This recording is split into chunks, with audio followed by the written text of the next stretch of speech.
मित्रों नमस्कार। मैं प्रतिदिन आपको एक बीमारी के बारे में बताने का प्रयास करता हूं कि एक्यूप्रेशर के माध्यम से कलर थेरेपी के द्वारा, सीड थेरेपी के द्वारा कैसे हम बीमारी पर नियंत्रण स्थापित कर सकते हैं। जो सामान हमको आसानी से घर में मिल जाए उसका इस्तेमाल करके कलर या सीड के द्वारा कैसे हम किसी बीमारी को नियंत्रित कर सकते हैं, उस पर चर्चा के श्रृंखला में आज मैं आपको डायबिटीज के बारे में बताऊंगा। मित्रों, डायबिटीज आज एक गंभीर महामारी का रूप ले चुका है। शायद ही कोई ऐसा घर हो जो इससे अछूता हो। डायबिटीज के तो बहुत से प्रकार हैं, मगर टाइप 1 डायबिटीज और टाइप 2 डायबिटीज, टाइप 2 डायबिटीज आम डायबिटीज है, लेकिन टाइप 1 डायबिटीज भी देख रहे हैं कि बच्चे इसके बहुत जल्द शिकार हो रहे हैं। बहुत सारे बच्चों को टाइप 1 की डायबिटीज पकड़ रही है। टाइप 1 पर कभी चर्चा होगी तो मैं करूंगा। मैं डायबिटिक न्यूरोपैथी की चर्चा होगी तो उस पर भी मैं चर्चा करूंगा। मगर एक आम बीमारी टाइप 2 के बारे में आज मैं आप लोगों से चर्चा करूंगा कि किस प्रकार एक्यूप्रेशर के बिंदु पर कलर लगाकर हम डायबिटीज को नियंत्रित कर सकते हैं। मित्रों, यह आम धारणा है जो मानक बनाया गया है डायबिटीज का कि जब शुगर का लेवल 80 से 120 के बीच होता है फास्टिंग के समय, तो वो नियंत्रण की रेखा में माना जाता है। 10% प्लस माइनस हो तो चलता है। वैसे ही खाने के 2 घंटे के बाद जब डायबिटीज की हम जांच कराते हैं और उसकी मात्रा जब 120 से ऊपर और 180 तक रहता है, तब तक वो बीच का माना जाता है। लेकिन 180 के ऊपर या प्लस 10% तक मान के चलिए अगर होता है तो उसको नियंत्रण में माना जा सकता है कि कुछ हद तक डाइट पर कंट्रोल करके उसको कंट्रोल किया जा सकता है। जब शुगर की मात्रा अधिक बढ़ती है, हम लोग अपने स्वास्थ्य पर ध्यान नहीं देते हैं, लापरवाह होकर भोजन करते हैं, ऐसी भी चीजों को खा लेते हैं जो हमारे शरीर को हानि पहुंचाते हैं, और हमारा डाइजेस्टिव सिस्टम भी जब ढंग का नहीं रहता है, कब्ज गैस की बीमारी रहती है, विभिन्न प्रकार की बीमारियां बढ़ते जाती है शरीर के अंदर और टॉक्सिन जमा होते रहते हैं। तो इन सब कारणों से भी बहुत सारी बीमारियां होती हैं। शुगर भी उसमें एक उसका कारण है। मित्रों, शुगर का जो एक लेवल बनाया गया है, शुगर हमारे शरीर में रहना भी जरूरी है क्योंकि शुगर ही ब्रेन का भोजन है। लेकिन एक लिमिट से अगर कम मात्रा में है तो उसका असर भी हमारे शरीर पर पड़ता है। उसका असर इतना खतरनाक असर पड़ता है कि किसी के शरीर से शुगर शॉर्ट कर जाए तो आदमी कोमा तक जा सकता है, बेहोशी की अवस्था हो सकती है। मैंने बहुत सारे मरीजों को देखा है कि शुगर शॉर्ट होने के बाद कभी कभी लगता है कि वो उनकी चेतना जा चुकी है, लेकिन जब फिर उनको होश में लाया जाता है, शुगर को पानी में डाल के घोल के जब उनको पिलाया जाता है, शुगर का और वाटर का घोल, तब जाके धीरे धीरे उनका शुगर लेवल बनता है। ये 100 में 10% के मामले ऐसे होते हैं। कभी कभी होता है कि जब हम पहले इस पर हम चर्चा कर लेते हैं कि ये 100 में 10% मामले होते हैं, लेकिन अधिकांशतः मामले टाइप 2 के स्थिति में हमने देखा है कि शुगर के अधिकांशतः मामले बढ़ने के होते हैं कि शुगर बढ़ा हुआ है, शुगर का लेवल बढ़ा हुआ है हमारे शरीर में। हमारे शरीर का जब पैनक्रियाज, हमारे शरीर में जो ग्लैंड है पैनक्रियाज, जब लिमिट मात्रा से जितनी हमको शुगर को पचाने के लिए जितना इंसुलिन चाहिए नहीं बना पाती है, तो क्या होता है कि शुगर की मात्रा हमारे शरीर में बढ़ती है। जब शुगर की मात्रा हमारे शरीर में बढ़ेगी तो आंख के सामने धुंधला धुंधला दिखाई देना शुरू करेगा, थकान होगा, आलस आएगी, शरीर में दर्द होना शुरू होगा। अगर इस तरह की स्थिति अगर हमेशा उत्पन्न हो रही है तो एक बार हम लोग को शुगर चेक कर लेना चाहिए।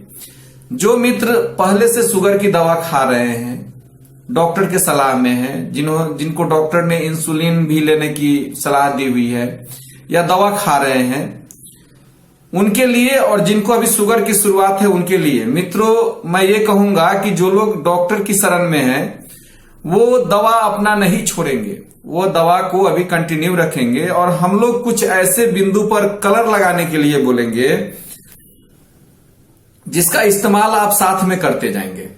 जैसे जैसे आपके पहले वाली स्थिति में कुछ सुधार होते जाए तो अपने जो जिस फिजिशियन के आप संपर्क में हैं उनको बताएं कि हमारी स्थिति पहले से बेहतर होती जा रही है, या वो जांच करेंगे तो अगर वो इंसुलिन आपको दे रहे हैं तो धीरे धीरे उसको कम करना शुरू करेंगे। ऐसा भी होता है, बहुत सारे लोगों का इंसुलिन छूट जाता है, हमने देखा है।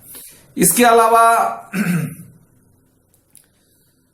जो लोग दवा लेते हैं वो भी अगर हम लोग के बताए तरीके का इस्तेमाल करें तो धीरे धीरे उनका शुगर नियंत्रित हो जाएगा और एक समय आएगा फिर आहार विहार सब चीज जब आप अपना बैलेंस करके चलेंगे तो उस स्थिति में शुगर नियंत्रित होना शुरू हो जाएगा।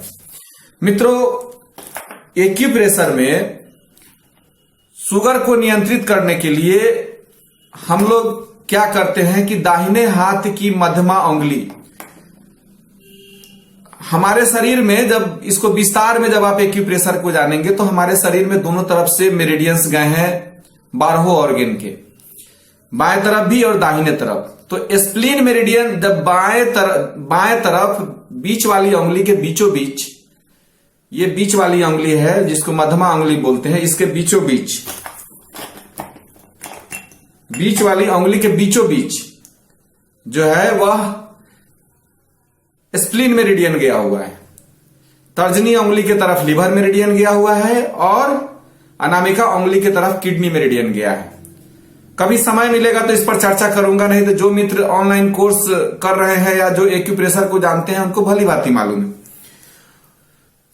तो जब दाहिने हाथ की अनामिका उंगली बाएं हाथ की अनामिका उंगली जो है वो स्प्लीन मेरिडियन हो जाती है और वो बीच वाली अनामिका उंगली के बीच का जो लाइनिंग है वह पैनक्रियाज मेरिडियन हो जाते हैं।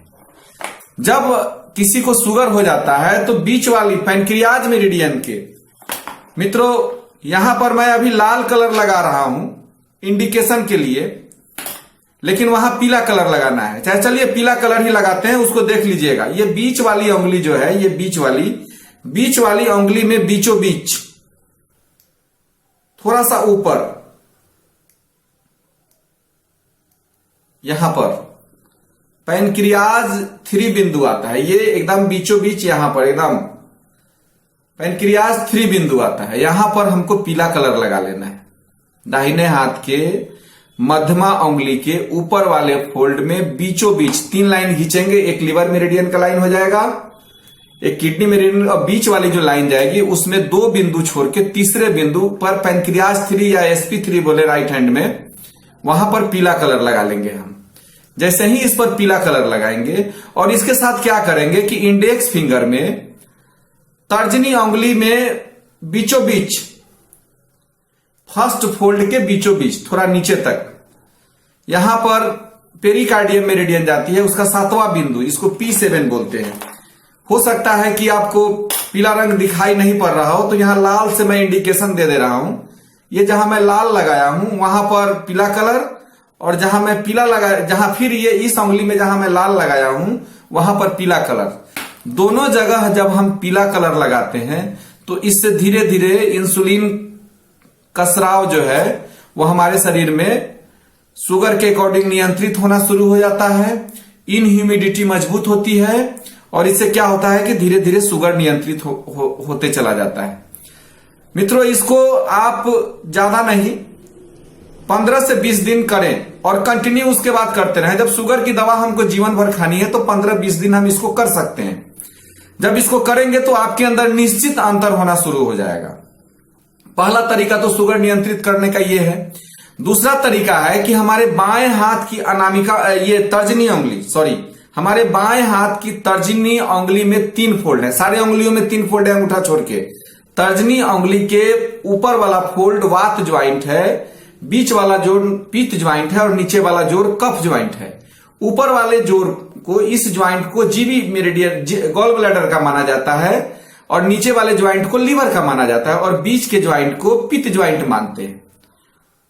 ये आगे बताएंगे। तो क्या करना है कि ये दोनों जोड़ पर प्रथम जोड़, फर्स्ट उंगली के प्रथम जोड़ को छोड़ के प्रथम उंगली को छोड़ के दोनों जोर पर, सेकंड जोर और थर्ड जोर, दोनों जोर पर चारों तरफ से पीला कलर। और फिर क्या करना है कि अनामिका उंगली, दाहिने हाथ की अनामिका उंगली के दोनों जोर पर, ऊपर वाला जोर को छोड़ देना है। ऊपर वाला जोर जो है वह स्टोमक मेरिडियन, वो स्टोमक का है, और नीचे वाला जोर स्प्लीन का है। तो इस दोनों जोर पर हमको क्या करना है कि चारों तरफ से पीला कलर लगा लेना है। जो व्यक्ति इंसुलिन ले रहे हैं वो इनको दोनों जोर पर पीला कलर लगा लेना है। इससे क्या होगा कि धीरे धीरे शुगर नियंत्रित होना शुरू हो जाएगा। फिर जैसे ही उनको अंतर लगे, आप डॉक्टर के सलाह में रहें। और कभी भी कोई भी दवा, मित्रों मैं बार बार कहता हूं कि कोई भी दवा हम लोग नहीं छोड़वाते हैं, आप डॉक्टर के सलाह में रहे। अगर आपको लगे कि नहीं आपकी बीमारी नियंत्रित हो रही है, तो डॉक्टर खुद आपको धीरे धीरे दवा छोड़ने की बात बोलेंगे।